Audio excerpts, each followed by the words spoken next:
Have you thought about staying home with your kids and starting your own business? Well, my guest today, Sarah Scott, did just that. She went from corporate trainer to social media manager, and now she's niched a little bit further and is a podcast manager. In fact, she's my podcast manager. Tune into today's episode where I talk to Sarah Scott about her journey. Hello, dreamers. Welcome to the Late Starters Club, giving you the inspiration, mindset, and tools you need to start something midlife and beyond. Remember, it's never too late to follow your dreams. Hello, Late Starters. It's your host, Andrea Vall, and I am here joined by a very fun guest who I have loved getting to know over the last few years that she's been working with me, my podcast manager, Sarah Scott. Woohoo! Woo! So we were at Podcast Movement last week, Yes. and it was just kind of it just struck me like I can interview you because you have started something new and you started your business when you were 41 Yeah. after getting laid off from your job that you were doing. But Yeah.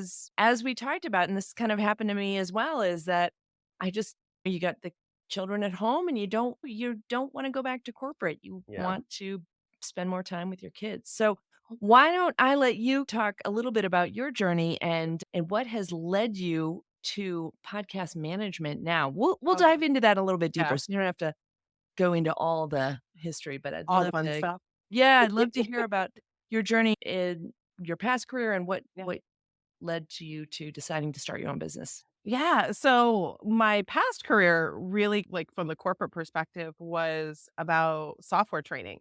That's where I found my love. I tripped into it over the years after I got my master's degree. And I loved it. I got to travel all over the country, saw the insides of mostly hospitals, airports, and hotels. But I can say I visited a very large number of cities and states.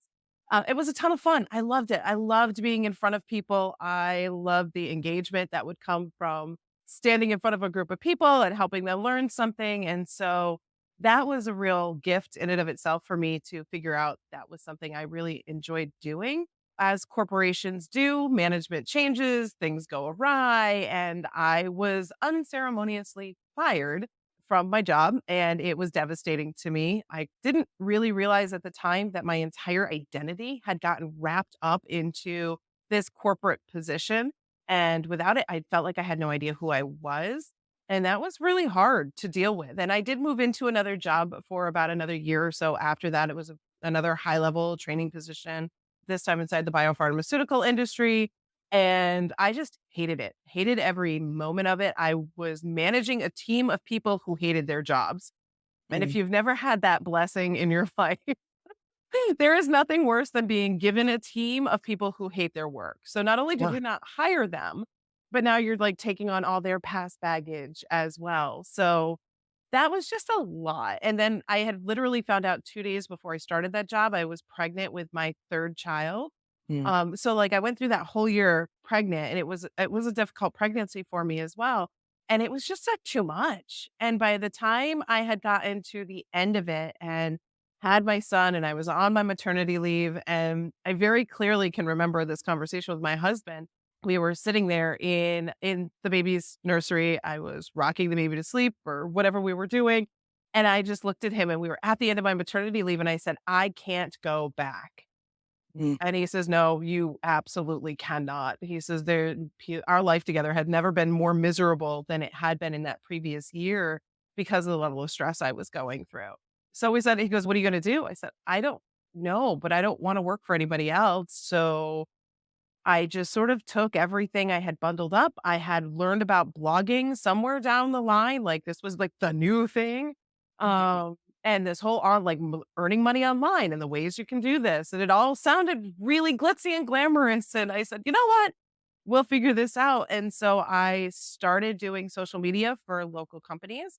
And then it all has tripped forward from there. Yeah.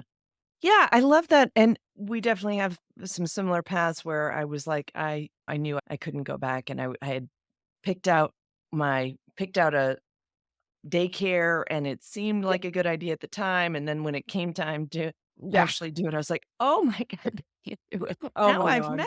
Now I've met you. I've met you now." I wanna hang out with you a little more. I know. Amazing when that happens. I know. Yeah, and so I wanna hear about, like, that transition into, like, how did you then decide what to offer? How did you start getting your first clients? Did you, know how to put up a website? How did you do all that? Oh, I do nothing. So my very first client, was a friend of my sister's, and she ran at the time. So if you go way back into my life, you'll understand I had a very big passion for weddings, event planning, all things that were like really big and theatrical. I still do in a lot of ways, but there's was she had a friend who was a wedding planner.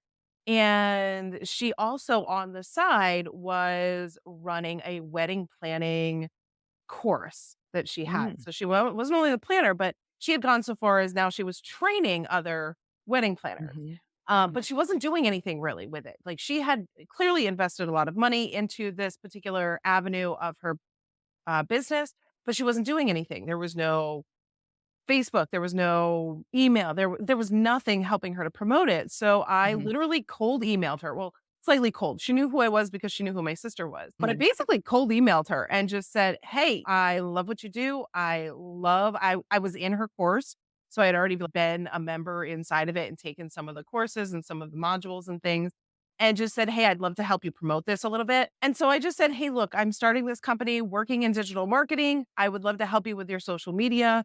Would you be interested in having me help you?" And I think she came actually back really quickly and said, "Yes, but I don't have a lot of money to invest." And I said, "That's okay. I don't have a lot of experience at the moment, so I'm willing to do that whole work for a small fee to get the experience kind of a mhm, thing." And that was how I landed my first client. mhm, And it was almost too easy. mm, mhm. Because honestly, it was like I didn't know what to do after that. Like the clients that came after that was so much harder.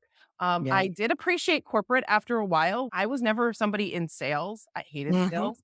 mhm, Actually, very good at it. When I love what I do, I could easily have conversations and talk to people, understand their problems, give them solutions. But when it actually came down to nailing the sale and truly like putting the price out there and negotiating all of that, that is not my strong suit.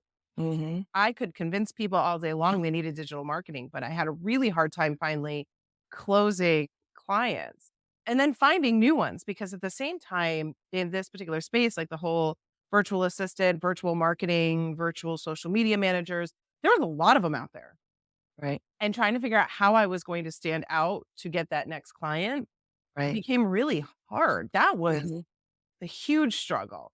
mm, And I don't think I landed another client for another 6 months or so, mm, before I finally landed that one, and that one I landed because I was networking at, like, an mhm, in-person right, networking event. yeah. Yeah, I think that is a huge thing that people don't realize. When you do go into business for yourself, you are gonna have to be the salesperson at that point, and the good thing is, like, when you're excited about something, when you have, like, real confidence behind it, you can easily, I think it can come very easily, I but if can't. there's a little bit of doubt, we're not sure, and that can be the case in the beginning, so it's a challenge, and I also think that in-person networking for a business like a virtual assistant or social media manager is a great way to start because people like to, you know, get to know you a little bit, they Mhm. trust you, all that stuff. They're Yeah. seeing you and then sometimes you're having a conversation and someone else pops in and says, "Oh, she's amazing." And then there's a little referral kind of thing there. Yeah. So that was how I started my business as well, and I think that's a great way to start when you're starting with the whole sea of the entire United Yeah. States or your entire country. It's like really challenging. Yeah. Yeah. And you'd be Yeah. surprised how many people, even if their business isn't local, I think it surprised me to find how many people would rather work with someone locally Yeah. Yeah. I know. because I they have can the see you, they can meet you, you're Yep. a person more than you're not, and I think that was something I agree, I think that was so overwhelming at first was this idea of, "Oh my god, there's this whole world of people I could work for. Where am I going to target?" And truly, at the end of the day, it's your backyard is where Yeah. want to really be spending more time digging in and looking. And that, but initially, and actually, some of my longest term clients that are still with me are the ones that were right in my backyard. Yeah, that's so true. Yep. That is interesting. Now, I want to talk a little bit about your more recent shift Yeah. into podcast management because I think that's really fascinating as well. And I think this is a huge lesson for anyone out there starting an online business, starting something like this is that when you can niche down and Mm. focus and have a really clear offer, it's easier to sell, it's easier to be enthusiastic about it, and it's easier to find the people to go after and Mhm. connect with and, like, places to be, like, there's a conference just for podcasts, so, Yeah. so talk about that Yeah. shift for you. Well, I can talk about it.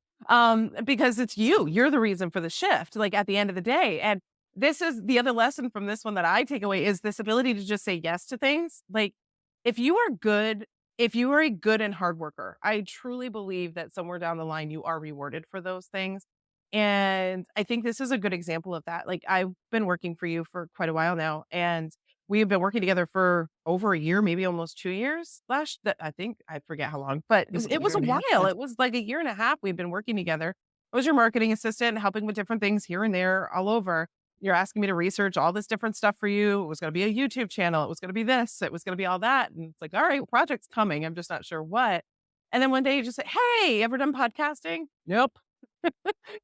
You're willing to learn, and I think that's the biggest thing was that you were willing to take a chance on me on a project that you had never done either. So it was that sort of, "Hey, we're gonna go into this together, we're gonna figure this out together," and so we both dive in and try to figure this out, and here we are 146 Yep, episodes later, am I right? right? Yeah, Yep, 146 episodes later, and we're still trying to find our stride. We're still trying to work out all the kinks and find the right yep, things and do the right things. We've got this down and it's starting to grow and it's really amazing. And that whole switch really just comes from saying yes. It was yeah, this, yeah, I've never done it before, but I'm absolutely willing to try it. It sounds like fun. Let's go for it. And so once we started doing that and we started diving into the learning and the researching and the, oh, what do we need and how do we need it? We got this sort of thing together. And then it was like, well, I kind of really enjoyed doing this work. It's a lot of fun to listen to. It's actually a lot of fun listening to the raw podcast episodes for anybody who's looking for something. Not the prettied up version of it, but really listening to some of the behind the scenes and some of the mistakes and stuff that comes through is actually a lot of fun. I really wish I could leave more of those in sometimes, I but know. Sometime we should do a total oh, blooper reel, like, it would be so long. I have this whole idea for you at some point that I was gonna go through and cut out all of your characters and do a whole reel of all the Yeah, characters that you were doing yeah, early in the season, because I thought that was just gonna be a ton of fun too. yeah, And yeah, so that was where this came from, and then it came down, like, somebody approached you and just said, "Hey, who's helping you with this?" You're like, "Oh, she's my podcast manager," and next thing I know, I'm launching another one, and then I have talking with my business coaches and things like that. And they're like, this isn't a bad niche. Like, why don't you try to yeah, package this up? And it's okay. So I package it up. I go to social media marketing world back in the spring with you guys, and it became so easy to talk about. This mhm, was not a difficult conversation to have with people. And everybody, if you have a podcast, they understood the work that I did. They understood why it was necessary. They valued the work. And honestly, like the whole pricing conversation was very easy to have because they truly understood the value and everything that went into that package. And it's just made it so much easier sort of going forward. It's like, oh, yeah, okay, you're a podcast manager. What does that include for you? And then it's like, okay, this is what we do. And like I said, the best part is it's not a hard sell because if you have or have ever tried to run your own podcast, it definitely is something like, "Oh, yeah, this is not an easy thing to do, and yes, it's extremely time consuming, and yes, please take this off my plate." And yeah, and so it's made my business so much better, and it has grown exponentially since finding this little niche of the world that says, "This is what I want to do." right. Right, and I think that's the thing so I think it was Zig Ziglar that said this, is that sales is enthusiasm transferred, Mm, and that is definitely, like I definitely find that when I'm excited about something, when I know that I'm good at it, when I like, ads. I know I'm good at it. It's Yeah. easy for me to sell it. It's just and then it's easy to lay out the price because like you said, Right. the value that goes into it and the value that comes out of it, and you know that you're really delivering on that price point, and it's just exciting. So it's Yeah. And exciting to sell. I think too, it comes off easier with the pricing point. So if you're listening to this and you feel like that's the icky part for you, because I know that's what it always felt like for me. I feel like at the end of the day, when you have that enthusiasm and you have that excitement and that confidence behind your product, whatever it happens to be, or your service, like you will then translate that into your price point. Like it does, Mhm, there's no hesitation. There's no, oh, that icky feeling. Like it's just, mhm. this is how much it is. And that level of confidence, I find transfers to the person listening too. You are Right. confident about it, they're gonna say, "Yeah, okay, this is what you feel the value is, then that's the value of it." Yeah. And it doesn't Yeah. mean that people are still aren't gonna go, "Oh, that's too much," or "That's expensive," or something along those lines, but you feel a lot more secure in that choice of what you're doing. And I think that has made all the difference for me too. Right, right, and it's okay, you know that if that price isn't right for someone, there's you can be like, "Okay, come back to me when you're tired of editing your own podcast." Yeah. I know. When you're tired of Yeah, writing your transcripts and your I know, right? photos and your social media and yeah, but So, yeah, it's so awesome, and I love it. I love seeing you take on new podcasts, and the other thing that's great about it is that you really streamlining everything in the whole business. yeah. You are focusing in on one narrow niche, Mhm. and I think when you do that, your word gets out so much easier about you, about your business and what you do, and it's easy to pass along, and it just focuses everything, focuses your time. You're not switching gears as often. You're able to just get better and find new improvements, and you're not reinventing the wheel every time. It's so I think there's just so many great efficiencies that happen when you really narrow your focus. I think too, content becomes easier. So while Mhm. I am not the greatest content creator in the moment, but content is another piece of that. So if you are looking to build your business through social media, through blogging, through podcasting, whatever it happens to be, when you have that really specific audience in mind, it becomes so much easier to give them advice. Yeah. So even within the podcasting niche, like I don't necessarily feel like I'm going for every podcaster. I'm very Mhm. much looking for podcasters who are looking to build a business around their podcast. And so that just gives a very different feel to why somebody is approaching doing the podcast. It's not necessarily always just for fun. Sometimes Right. it's because they want to develop their content. They want to do that as well. And so the advice I give them versus somebody who might be, let's say, in the, you know, true crime genre might be Yeah. very, very different in Right. those aspects. So having that focus and knowing who you're talking to just really does help to streamline and focus and gives you that content stream that can be a little elusive if you're not sure who you're talking to. Yeah, and that's even niching within the niche. That's yeah, so keep stripping it down. I love that because Yeah. I think it's so clear, and it makes conversation so much easier, and it also makes the value you provide so much better and clearer to the people as well. Like, Yeah. you've got that eye for having the podcast help make them money in a certain way. That's awesome. I love that. And I think there's this tendency for us to worry that, oh my gosh, if I'm not serving a wider audience, it's going to be worse for my business. But it's always better. Always better. You know, it, it It's crazy how much better, and I mean, it serves to every level of a business, right? So there was a podcaster that we met at actually, I don't think you had just met her. I just met her, but she has a podcast for IVF, mhm. and it is so specific and so niche. And she's like, it blew up Yeah. because it's so niche. There's Yeah. nobody out there talking about this thing. And she's Yeah. like, I was blown away by my numbers because of it. Hmm. So Yeah. I think That that was Mallory. we think that like, oh, we're cutting people off. Yeah. We're shutting okay, shut them out. Like it's Yeah. okay. Give yourself that permission to say there is only a small group of people that I want to work with, and this is okay. Yeah. It makes it so Yeah. much easier to have those conversations that way. Yeah, and I like thinking about different ways to narrow your focus and narrow your business down. And Phyllis Kerr, my business partner, and I, when we had social media manager school, we would talk about this all the time. You can narrow who you serve. So maybe it's you're only working with realtor clients or only working with realtor clients who are having X number of deals per year. Or you can narrow by what you do, like I only do Services. podcast management, or I only create reels, or I only do whatever that might be. And then you could narrow by geographic area. I only Mm, serve, I mean, that you do have to, I think, was there a different one in there? I can't remember if we had a different niching thing. I was just pulling that out of my brain, but I definitely think there's different ways you can narrow your yes, focus, and I think it's just really helpful when you do that. it is, absolutely. So I know the challenges of working from home, especially with younger kids.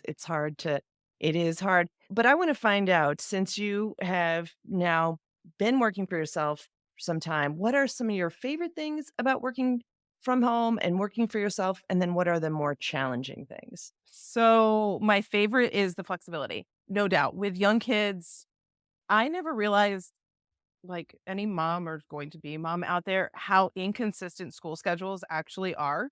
Um, like they are not Monday through Friday from whenever to whenever. And my kids specifically are in school from 7:45 to 2 o'clock. My kids are out and home. So it's the end of the day is really quick. And they have aftercare and stuff like that now, but the half days and the whole days and like the things that go on and I don't know how I would work corporate and still be able to be involved in my kid's life in the way that I'd want to be. So I'm grateful for the flexibility that I can be part of their lives. I can go to all the random school parties and the random this and the random that. I'm grateful that my business allows for me to be home with them or be up with them during the day. And then, yeah, maybe I'm working all weird hours at night to get stuff done, but nobody's watching. My clients just need to know that things are going to get done when they get done. They Mhm. doesn't matter that it doesn't happen between 9 and 5. So I love that part of it. Absolutely love that part of being a business owner, working from home, or at least somewhat working from home. The part I hate about it, and I don't know if you found this, I've never asked you this question either, Mhm. is the fact that not everybody takes it seriously. Like, not Mm. everybody in my life takes the fact that I have my own business seriously because I don't have to report into an office. I don't have a boss Right. that's overlooking my shoulder. I'm not expected to be somewhere between 9 and 5. So, like, even this week when it's a weird in betweeny, school's not yet in session, summer's really over. Who's really taking care of the kids and what are we really doing? So it's just this really weird in between where my husband's like, well, you're home. And it's like, well, yes, but I'm running a business, have things to do. And it's just this very awkward phase. And I love the people in my life, but sometimes it's very much, what are you doing? It's like, I'm working. I'm working. So trying to help the people in my life realize too that because I'm a solopreneur, I don't have employees. I think if I had employees, that would definitely have a different feel to it, that there were Mhm. people looking to me more to guide them during the day. But because I don't, I have some VAs and things that work for me. But again, very similar sort of structure where they get the work done when they get it done. I think that has always been the hardest part for me for having Yeah. my own business. And it hasn't really been the focus or like I know some people are like, well, the accountability of making sure I do my work all the time.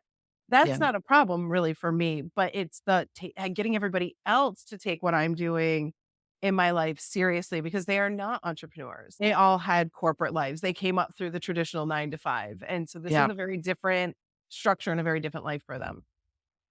Yeah, the kind of interesting thing, I definitely resonate with all of that, and would I found myself, like, I'm still doing all the things I was doing, like grocery shopping, cooking, cleaning, doing all the Yeah, and doing the work and doing the kid, so it yeah, became kinda challenging there. But the other thing that I thought was interesting is that sometimes I didn't take it seriously. yeah, I was like, "Well, I'm just this.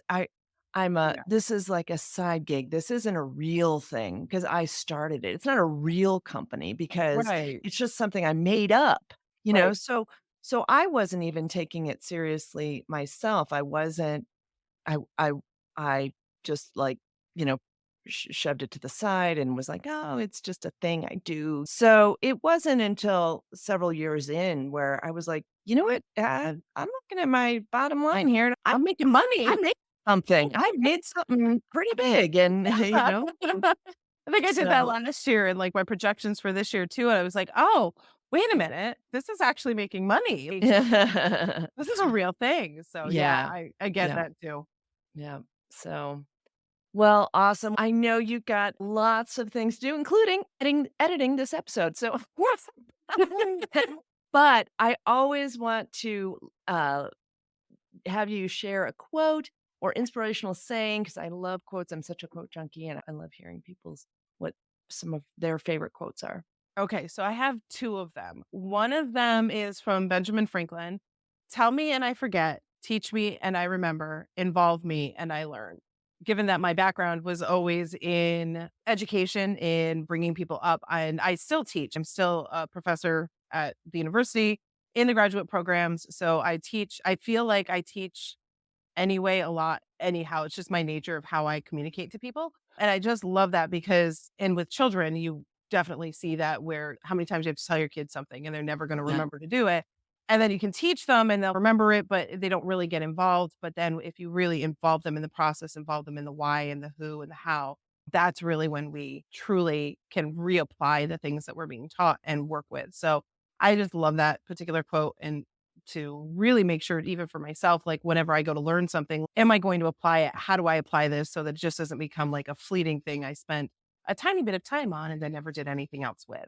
And the other quote I really love that I don't actually know who said it, but I wrote it down because I really loved it was create the story that you want to live. Mm, And I think that even now, like in this phase of my life where that's really what I'm trying to focus mostly on is not letting everybody else dictate who I am, what I'm doing.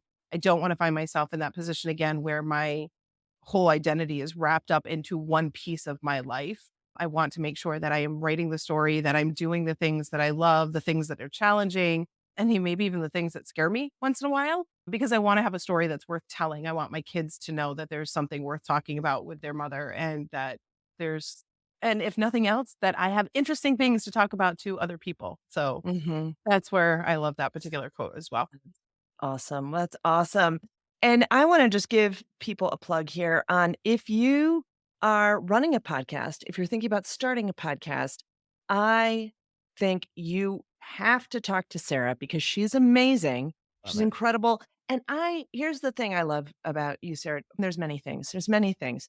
But I love that I never, ever lose a wink of sleep or anything knowing that everything's gonna be done. Everything is My done. job. It's on time. It is done. It's executed way better than I would. And so it just takes that load off my plate. And sometimes people wonder, like, how are you doing so many things? You got the podcast, you got this, and you got that. I'm like, I have I good still people. wonder That's that. good people who are on my team handling things that I'm not as good at handling things. I have good ideas, and then we'll do that. We have So awesome. Yes, yes. So Sarah, thanks. tell people where people can get a hold of you. We'll have all this in the show notes, obviously, Of but where course we can will. people find you?